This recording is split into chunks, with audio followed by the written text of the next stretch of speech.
Okay, this is a quick video on how to identify devices that you plug into your operating system that aren't recognized. So in my case, I plugged in this camera right here, and I couldn't tell you what the model was. Aside from it being a Logitech, I don't know what it is.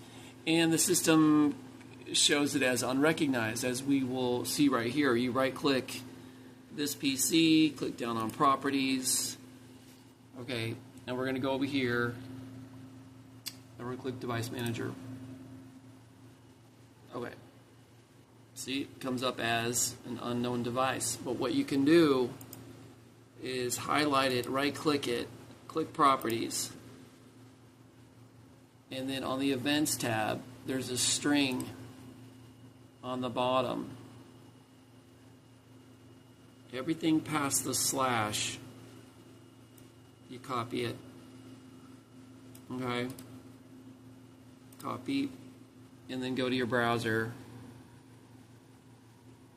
Boom, boom. Alright, so what we're going to do is we're going to paste it in and see what it comes up as. So I just pasted it in there, hit enter, and it shows you what it is. Boom. Logitech QuickCam, which is perfect. So then you can take that and search for the driver based on that string right there. So what I did was I went to this site, which is DriverScape.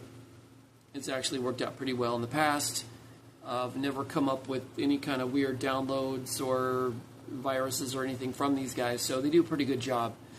Anyway, was able to find the right driver, in my case Windows 10 64, and just click download. Anyway, I got a nice package for this thing, and I was able to upload the driver for it. So no issue there, but that's usually the best way to go. If you want to identify some sort of hardware, check out that string from Device Manager, and it's pretty good. I maybe once in a blue moon does it not know what it is. Anyway, check it out.